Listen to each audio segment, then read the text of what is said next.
Elgato 4K60S plus capture card हमारे पास आ गया है स्टूडियो में और आज हम इसकी करने वाले हैं अनबॉक्सिंग। एक्चुअली आज है 31 अगस्त और ये जो प्रोडक्ट है मेरे पास आ गया था मई 12 को। उसके बाद से मैं यूज कर रहा हूँ, बट सारी चीजें मैंने बॉक्स के अंदर रखी हैं ताकि आपको ऐसा लगे जैसे पहली बार अनबॉक्स कर रहे हैं। तो अनबॉक्सिंग एक्सपीरियंस आपको दिखा रहा हूँ। सबसे पहले जब हम बॉक्स ओपन करते हैं तो हमें क्या मिलता है यहाँ पे, और जो लोग मुझे इंस्टाग्राम पे फॉलो कर रहे हैं उनको तो पता ही है कितना टाइम पहले ये प्रोडक्ट मेरे पास आ गया था और आज फाइनली इसका रिव्यू मैं बना रहा हूँ कि आपको लेना चाहिए या फिर नहीं। और यहाँ पे बॉक्स के अंदर है एक और बॉक्स और सबसे ऊपर हमें दिखेगी एक quick start guide. Quick start guide में बेसिकली आपको बताया हुआ कि किस तरीके से सेटअप करना है। तो आप देखते हैं बॉक्स के बाकी कंटेंट, और उससे पहले एक चीज दिखाता हूँ। यहाँ पे एल्गाटो ने आपको एक स्पेशल टैग दिया है जिसको आप स्टिक कर सकते हो किसी चीज के साथ। अगर आप चाहो तो अपने गेमिंग कंसोल पे लगा सकते हो, कार में, स्टूडियो में, जहां भी आप रखना चाहो। तो ये चीज मुझे काफी कूल लगी। एक बहुत ही स्पेशल कार्ड है और आज तक बहुत सारे प्रोडक्ट्स मैंने अनबॉक्स किए हैं बट ऐसी कोई भी चीज मुझे नहीं मिली। और आपको बॉक्स के अंदर मिलेगा सब कुछ। पहला है आपका कैप्चर कार्ड जो कि देखने में बहुत ही कूल लगता है। इसकी तरफ थोड़ी देर में आते हैं, उससे पहले आपको केबल्स वगैरह दिखा देता हूँ। HDMI केबल जो कि बहुत ज्यादा जरूरी है। 2 केबल आपको मिलेंगी USB-C to USB-A। Power brick मिलेगी डिफरेंट अडेप्टर्स के साथ। तो अगर आप इंडिया में हो आप यूज कर सकते हो, UK सारे ही अडेप्टर्स आपको मिलेंगे। तो ये जो चीज है मुझे हमेशा पसंद आती है जब कोई कंपनी डिफरेंट पावर अडेप्टर्स आपको बॉक्स के अंदर ही दे देते, क्योंकि जब आप ट्रैवल करते हो तो आपको बहुत ज्यादा दिक्कत आती है। तो ये है केबल्स वगैरह। अब हम लोग देखते हैं अपना capture card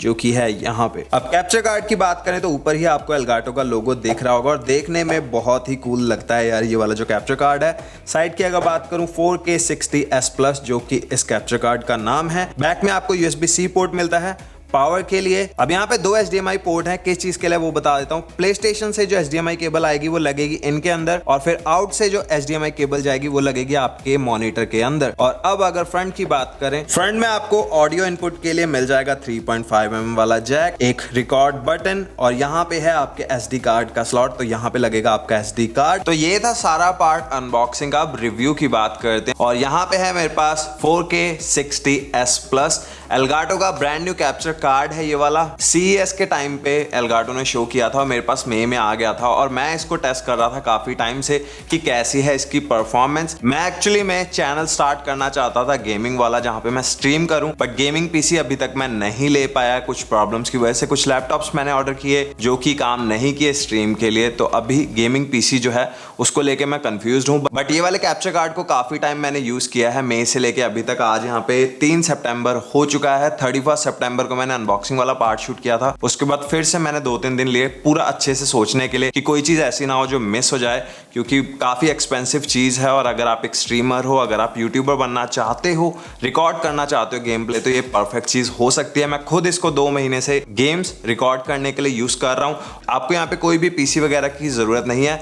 stand alone device की तरह भी इसको यूज कर सकते हो रिकॉर्ड करने के लिए।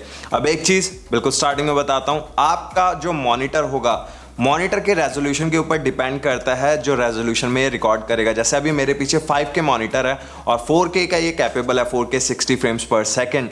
4K 60 के ऊपर आप इसके अंदर रिकॉर्ड नहीं कर सकते हो। तो अगर आपका मॉनिटर फुल HD है तो आप 4K में रिकॉर्ड नहीं कर सकते हो। जो भी आपके मॉनिटर का रेजोल्यूशन होगा वही रेजोल्यूशन के ऊपर आपका कैप्चर कार्ड रिकॉर्ड करेगा। तो ये चीज आपको ध्यान में रखनी है। और अभी मैं यहाँ पे सेटअप वगैरह इसलिए नहीं दिखा रहा हूँ क्योंकि मैं अपने स्टूडियो के अंदर हूँ। अगर आप लोग रिक्वेस्ट करोगे तो मैं अपना जो गेमिंग सेटअप है जो कि मेरे टीवी के ऊपर है, क्योंकि मैं कंसोल प्लेयर हूं, PC गेमर नहीं हूं, तो मैं पूरे सेटअप की वीडियो बना दूंगा अगर आप लोग रिक्वेस्ट करोगे। बट अगर बेसिक सी बात करूं, वैसे तो मैं अनबॉक्सिंग में बता चुका हूं।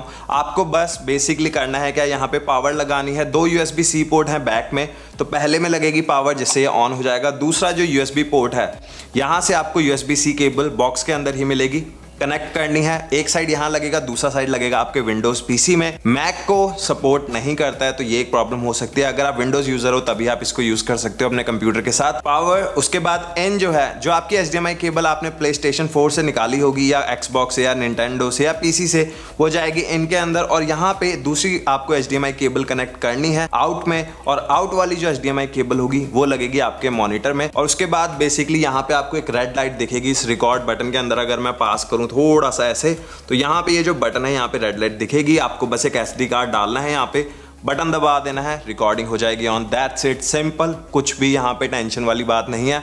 बहुत ही इजी स्टेप है रिकॉर्ड करने का 4K 60 के अंदर। एक चीज का ध्यान रखना है रिकॉर्डिंग के टाइम पे, अगर आप लोग चाहते हो H.264 इनकोडिंग तो आपको नॉन HDR 4K ही रिकॉर्ड करना पड़ेगा। अगर आप HDR के साथ करते हो तो यहाँ पे इनकोडिंग होगी वो होगी H.265। तो इस चीज का ध्यान रखना है क्योंकि ये चीजें मैटर करती हैं, गेमर्स के लिए छोटी छोटी चीजों से फर्क पड़ता है।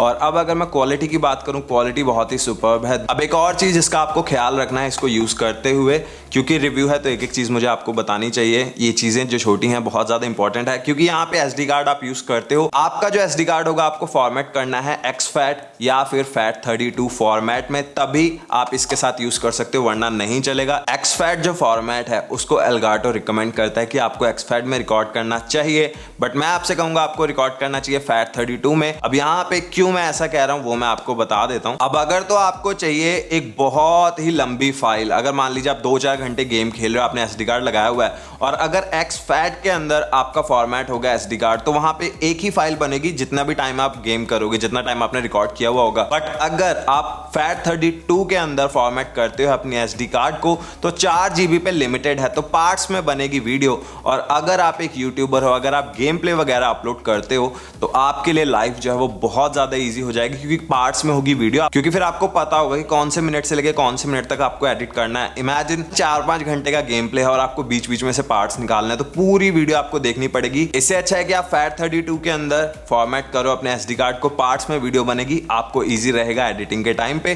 बट अगर आप चाहते हो एक लंबी फाइल जहां पे आपको कोई भी पार्ट्स ना मिले तो exFAT है आपके लिए। अब एक चीज मैंने स्टार्टिंग में बताई थी कि ये वाला जो कैप्चर कार्ड है वो चलता है सिर्फ विंडोज में, बट ऐसा नहीं है कि जो इसकी क्लिप्स हैं वो भी आप मैक में नहीं चला सकते। जब आपने एक बार रिकॉर्ड कर लिया उसके बाद एडिट करना चाहो तो वो आप कर सकते हो, बट OBS वगैरह XSplit आप इसके साथ मैक के ऊपर यूज नहीं कर सकते हो। पहली लिमिटेशन होगी मैक सपोर्ट नहीं करता है, दूसरी लिमिटेशन यहां पे है रिकॉर्ड एंड स्ट्रीम एक टाइम पे आप नहीं कर सकते। तो ये थे सारे पॉइंट जो मैं आपको बताना चाहता था इस रिव्यू में, जो आपको अपने ध्यान में रखना चाहिए जब आप लेने का सोच रहे हो Elgato का 4K60S प्लस। इसका प्राइस है $400। प्रो कंटेंट क्रिएटर्स जो हैं उनको ध्यान में रखकर इसको बनाया गया है, और अगर आप स्ट्रीम करना चाहते हो 4K के ऊपर तो इससे बेटर सॉल्यूशन आपको नहीं मिलेगा। थोड़ा सा महंगा है बट जो आपको फंक्शंस मिल रहे हैं उसके लिए वन ऑफ द बेस्ट है। बट इसका जो ज्यादा फोकस है वो है कंसोल प्लेयर्स के ऊपर, क्योंकि यहाँ पे 60 फ्रेम से ऊपर आप नहीं जा सकते हो। अगर आप एक PC गेमर हो, आपको ज्यादा बड़ा फ्रेम रेट चाहिए तो शायद आपके लिए ना हो, बट अगर आप एक कंसोल प्लेयर हो तो डेफिनेटली ये आपके लिए है। और ये थी मेरी वीडियो Elgato 4K60S प्लस के ऊपर। आई होप आपको वीडियो पसंद आई होगी, और ये जो डिवाइस है मुझे बहुत ज़्यादा पसंद है, क्योंकि इस एक डिवाइस की मदद से आपको कोई भी चीज़ की ज़रूरत नहीं है, सिर्फ अपने PlayStation, Xbox, Nintendo Switch या PC किसी से भी कनेक्ट करो, स्टैंड अलोन डिवाइस की तरह यूज़ करो, सिर्फ एक बटन दबाओ, रिकॉर्डिंग हो जाएगी स्टार्ट, मेमोरी कार्ड निकालो, PC में डालो, एडिट करो एंड डन, दैट्स इट। ये है प्रोसेस। प्राइस है $400, डिस्क्रिप्शन में है लिंक अगर लेने में इंटरेस्टेड हो। आप बताओ कॉमेंट्स में कैसा लगा Elgato का कैप्चर कार्ड, मुझे रहेगा आपके कॉमेंट्स का इंतजार। वीडियो पसंद आई है तो लाइक करो, शेयर करो, सब्सक्राइब नहीं किया चैनल को तो जल्दी से करो सब्सक्राइब। मिलता हूं नेक्स्ट वीडियो में, तब तक के लिए टेक केयर, बाय।